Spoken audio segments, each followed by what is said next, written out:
A'udhu billahi minash shaitanir rajim. Bismillahir rahmanir rahim. Dear students, today our topic is dimensions. Dimensions. Dear students, जब हम dimension की बात करें, it is a representation of the derived quantities in terms of the fundamental physical quantities. इसका मतलब ये हुआ कि जब फंडामेंटल क्वांटिटीज की पावर को रेज किया जाता है तो जो न्यू क्वांटिटी बनती है उसकी डायमेंशंस को शो करने के लिए, उसकी उस क्वांटिटी को शो करने के लिए हम क्या यूज करते हैं? Dimensions. The power to which the fundamental quantities must be raised in order to express the given physical quantity are called its dimension. It is written as the product of the different powers of the fundamental quantities. It represents the nature of the physical quantity. Let's suppose a mass may be measured in a kilogram or in a slug, but it is still a mass. We say that its dimension is mass. तो याद रखिएगा कि unit change हो सकता है. जैसे मैंने क्या कहा कि किलोग्राम अगर किसी मास का यूनिट है, उसका स्लग भी हो सकता है, उसका ग्राम भी हो सकता है, लेकिन स्टिल वो उसका डायमेंशन क्या रहेगा? मास ही रहेगा. तो डियर स्टूडेंट्स, मैकेनिक्स में हम तीन सिंबल्स यूज करते हैं. L for the length, M for the mass and T for the time. ये तीन स्पेसिफिक सिंबल्स हैं जो डायमेंशन के लिए यूज करते हैं मैकेनिक्स में. क्योंकि हमारे सिलेबस में मैकेनिक्स है तो हमें अभी फिलहाल हम सिर्फ मैकेनिक्स के वाले से ही डायमेंशंस पढ़ेंगे. The symbols L, M and T are used to specify the dimension of the length, mass and time respectively, which are the fundamental quantities of the mechanics. If you have to find out the dimensions for any physical quantity, then the first of all write down its formula, then its base units, and finally its dimensions. And we express, generally we express the dimension in a square bracket to denote the dimension.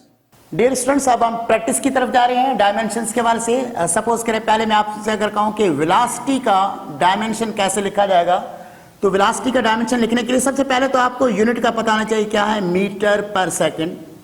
तो अब अगर metre पर second ख्याल से metre किसका unit है? Length का. तो लेंथ का डायमेंशन क्या होता है? L ओवर T हो गया. या आप इसको L T इनवर्स भी लिख सकते हैं, या आप इसको चाहे तो तीनों में M L T लिखकर, अब आप देखें M यहाँ पे मौजूद नहीं, यहाँ पे नॉट आ जाएगा, जीरो पावर आ जाएगा. L के ऊपर क्या है? L के ऊपर 1 है और T के ऊपर क्या है? -1 है. तो आप कह सकते हैं कि वेलोसिटी के जो डायमेंशन है in terms of the mass 0 dimension है, लेंथ में 1 डायमेंशन है और टाइम में -1. बिल्कुल इसी तरह से अब हम सेकंड क्वांटिटी की प्रैक्टिस करते हैं. सेकंड क्वांटिटी आपके सामने मैंने लिखी है एक्सीलरेशन. अगर डियर स्टूडेंट्स, अगर हम एक्सीलरेशन का डायमेंशन मालूम करें, एक्सीलरेशन का अगर आपको डायमेंशन मालूम करना हो तो अब आप देखिए आपके पास इसका यूनिट क्या है? मीटर पर सेकंड स्क्वायर. अगर आप मीटर की बात करें तो इसका डायमेंशन क्या होगा? लेंथ का यूनिट है लेंथ, टाइम का T होगा, इस पे स्क्वायर है. इस तरह से भी लिख सकते हैं. और इसको अगर अभी भी सिंप्लीफाई करें तो आप क्या लिख सकते हैं? L T पावर -2 लिख सकते हैं. या आप इसको M L T लिखकर, अब M इसमें मौजूद M not, L power 1 and T -2 ऐसे भी लिख सकते हैं. और चाहो तो इसको आप स्क्वायर ब्रैकेट में भी शो कर सकते हो, नेसेसरी नहीं है, लेकिन आप इसको यहाँ पे भी शो कर सकते हैं. सो this one is the dimension of acceleration. इसी तरह से डियर स्टूडेंट्स, नेक्स्ट आपके पास, आप अगर बोर्ड पे देखेंगे, नेक्स्ट क्वांटिटी जो आपके पास है वो आपके पास मोमेंटम लिखा हुआ है. Third one is momentum. तो अब आप देखें momentum product of the mass and the velocity. और बेसिकली अगर हम यूनिट की तरफ जाएं, मोमेंटम जो P is equal to mv, तो आपके पास इसका यूनिट क्या है? किलोग्राम. यूनिट की बात करें तो यूनिट इसका किलोग्राम, इसका है मीटर पर सेकंड. ये बेस यूनिट कहलाता है, हम हमेशा बेस यूनिट में लेंगे. किलोग्राम किसका यूनिट है? मास का. तो इसका डायमेंशन क्या हो जाएगा? M. मीटर किसका यूनिट है? लेंथ का. तो इसका हो जाएगा L. सेकंड किसका है? टाइम का. तो यहाँ पे हो जाएगा T. आप ऐसे भी लिख सकते हो इसको M L टी इनवर्स भी लिख सकते हैं, चाहे तो आप इसको स्क्वायर ब्रैकेट में भी लिख सकते हैं, it's up to you. So this one is the dimension of momentum. इसी तरह से डायमेंशन के लिए डियर स्टूडेंट्स हमेशा एक चीज ध्यान में रखें कि आप जो है उसके यूनिट को, अगर आपको यूनिट याद है तो इजीली कर सकते हैं, या फार्मूले से भी कर सकते हैं, यूनिट से। इंपल्स की बात करें, फोर्थ वन आपके पास मैंने क्या लिखा है, इंपल्स। अगर इंपल्स की हम बात करें तो आपको पता है इंपल्स का यूनिट क्या होता है, न्यूटन सेकंड होता है। आप चाहो तो इसको न्यूटन को अगर ले आओगे तो ये हो जाएगा किलोग्राम मीटर पर सेकंड स्क्वायर, और ये सेकंड एक सेकंड कैंसिल हो गया, तो अब आपके पास यूनिट बन गया किलोग्राम मीटर पर सेकंड। अब यहां पे आपके पास ये किलोग्राम किसका डायमेंशन, मास का m हो गया, मीटर किसका लेंथ का, और यहां टाइम के वजह से क्या हो गया, सेकंड किसका यूनिट है, टाइम का। So you may right here MLT inverse 1। So this one is the dimension of impulse. बिल्कुल इसी तरह से अब हम फोर्थ के बाद फिफ्थ पे जाएं तो आपके पास टेबल में देखिए मैंने क्या दिया है, फोर्स दिए। सो फोर्स का डायमेंशन मालूम करने के लिए, फोर्स का डायमेंशन मालूम करने के लिए आप सबसे पहली बात तो है आपको इसका यूनिट पता होना चाहिए। यूनिट आपको पता है इसका क्या होता है, न्यूटन, और बेस यूनिट में न्यूटन को लिखेंगे तो ये हो जाएगा किलोग्राम मीटर पर सेकंड स्क्वायर। तो बहुत सिंपल सा है, किलोग्राम किसका है, मास का, m आ गया, मीटर किसका यूनिट है, लेंथ का, सेकंड किसका, टाइम का, तो time square. So that is equal to MLT inverse 2। So this one is the dimension of force. Force के बाद अगर आप स्टूडेंट आए तो नेक्स्ट आपका है प्रेशर। तो आपके पास प्रेशर जो है 6 नंबर पे मैंने क्या दिया है, प्रेशर। अगर आपने प्रेशर का डायमेंशन माना, सबसे पहले प्रेशर का आपको यूनिट आना चाहिए, क्या है, पास्कल। पास्कल किसके बराबर होता है, न्यूटन पर मीटर स्क्वायर के। तो आप अगर यहां पे इसको कन्वर्ट करें न्यूटन बेस यूनिट में लेकर आएंगे तो हो जाएगा किलोग्राम मीटर पर सेकंड स्क्वायर डिवाइडेड बाय क्या आपके पास, मीटर स्क्वायर। अगर इसको सिंप्लीफाई करेंगे तो हो जाएगा किलोग्राम मीटर इनवर्स सेकंड। अब आप सिंपली इसकी डायमेंशन रखते हैं m, यहाँ पे l आ गया, l पावर -1, यहाँ पे टाइम आ गया, to this is the dimension of pressure. So बिल्कुल इसी तरह से अगर आपके पास एनर्जी की बात हम करें, नेक्स्ट आपका क्या है, एनर्जी। 7 नंबर पे आपके पास काइनेटिक एनर्जी या कोई भी एनर्जी हो, kinetic energy, kinetic energy. Kinetic energy का यूनिट आपको पता है क्या होता है, जूल होता है, और एक जूल किसके बराबर होता है, न्यूटन मीटर के। तो अगर इसको आप फंडामेंटल यूनिट्स में लाए तो ये बेस यूनिट में लेकर आए न्यूटन को, तो ये हो जाएगा किलोग्राम मीटर पर सेकंड इनवर्स 2, और यहाँ पे आपके पास क्या है, मीटर। तो आप अगर यहाँ पे देखेंगे तो हो जाएगा kilogram metre square second inverse 2। अब आप इसके डायमेंशन रख दें सिंपली, किलोग्राम किसका है, मास का, यहाँ पे आपका m आ गया, मीटर किसका, लेंथ का, L2, और ये क्या हो जाएगा, time inverse. So this one is the dimension of kinetic energy. उसके बाद डियर स्टूडेंट्स मैं थोड़ी सी आपकी प्रैक्टिस के लिए कुछ करवा रहा हूँ, और कुछ एक मैंने आपके शीट दे दी है, उस शीट में से आप जाके प्रैक्टिस करेंगे। इसका तरीकेकार ये होगा, 7 के बाद आप अगर 8 क्वांटिटी जो मैंने दी है वो पावर दी है, आप अगर अपनी शीट में देखेंगे तो पावर का यूनिट क्या होता है, वॉट होता है। और वाट आपको पता है किसके बराबर होता है, वॉट किसके बराबर होता है, जूल पर सेकंड के। अब अगर इसी को जूल को अगर हम लेकर आए फंडामेंटल में, आपको पता है ये क्या होता है, न्यूटन मीटर, और पर ये क्या हो गया, सेकंड। तो आप ये लिख सकते हैं, न्यूटन की जगह पे क्या हो गया, किलोग्राम, यहाँ पे क्या हो गया, मीटर, और यहाँ पे आप क्या होगा, सेकंड, और यहाँ पे ये मीटर ऑलरेडी, ये सेकंड भी ऊपर आएगा तो s।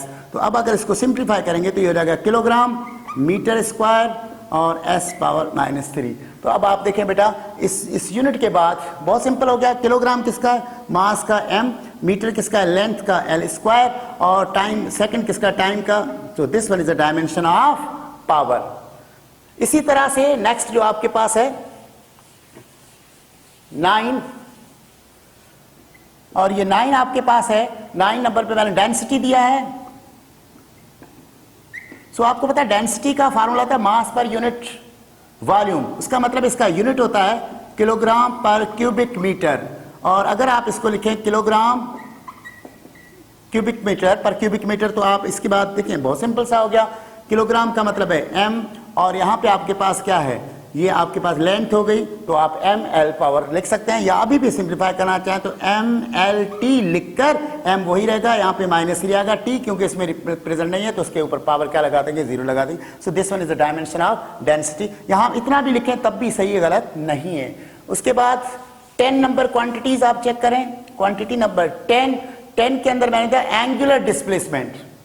क्या दिया है? Angular displacement. आपको पता होगा ये आपके पास एंगुलर डिस्प्लेसमेंट जो है, डिस्प्लेसमेंट, वो एंगुलर डिस्प्लेसमेंट को थीटा से शो करते हैं, that's equal to S upon R, that formula you have done already.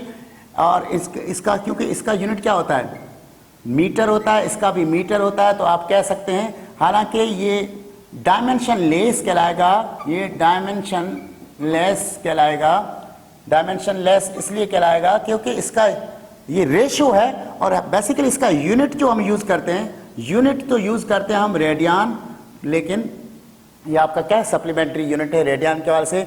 तो आप कह सकते हैं कि डायमेंशन ऑफ एंगुलर डिस्प्लेसमेंट की बात अगर हम करें, डायमेंशन ऑफ एंगुलर डिस्प्लेसमेंट की बात करें, थीटा के डायमेंशन की अगर हम बात करें, तो वो बराबर, अगर एम एल टी लिखेंगे ना, तो इसमें एम के ऊपर भी नॉट आ जाएगा, यहाँ पे भी नॉट आ जाएगा, यहाँ पे भी नॉट आ जाएगा, तो ये आपका डायमेंशन किसका है, ये आपका डायमेंशन है एंगुलर डिस्प्लेसमेंट का। स्टूडेंट्स ये देखिए 10 तो मैंने हल कर दिए, और 10 के बाद ये आपके सामने कुछ और क्वांटिटीज मैंने शो की हैं, इनकी प्रैक्टिस आप खुद करेंगे। जैसे उसके बाद है एंगुलर वेलोसिटी है, उसका डायमेंशन कैसे मालूम करें, एंगुलर एक्सीलरेशन है, मोमेंट ऑफ इनर्शिया है, टॉर्क है, ये मैंने आपके सामने इनके यूनिट्स भी दे दिए हैं, इन यूनिट से आप किस तरह से निकालते हैं।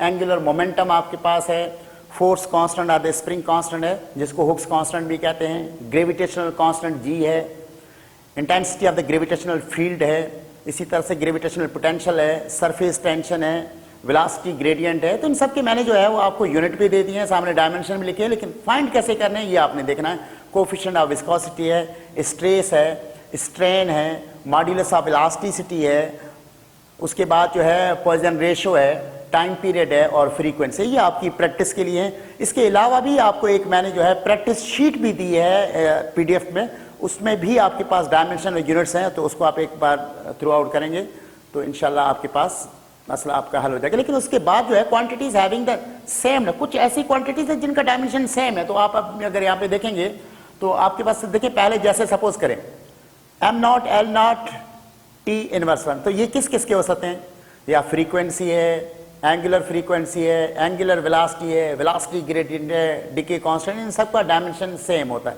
समटाइम्स ऐसे भी एमसीक्यूज आ जाता है कि कौन से ऑप्शंस हैं जिसमें से जो पेयर है जिसके डायमेंशन सेम है, तो ये आपने करना था। इसी तरह से आपने देखें दूसरा दिया है m power 1 l power 2 t power -2, ये किसका यूनिट होता है, वर्क का भी होता है, इंटरनल एनर्जी का भी होता है, पोटेंशियल एनर्जी का भी होता है, काइनेटिक एनर्जी का भी होता है, टॉर्क का भी होता है, मोमेंट ऑफ फोर्स का भी होता है। इसी तरह से मैंने एक और दिया है m power 1 l power -1 t power -2, तो ये प्रेशर का भी यही होता है, स्ट्रेस का भी यही होता है, यंग्स मॉड्यूलस का भी होता है, बल्क मॉड्यूलस का भी है, मॉड्यूलस ऑफ रिजिडिटी का भी है, एनर्जी डेंसिटी का भी है। इसी तरह से आपके पास m power 1 l power 1 t power -1 की जब आए तो मोमेंटम का भी यही है, और इम्पल्स का भी यही है।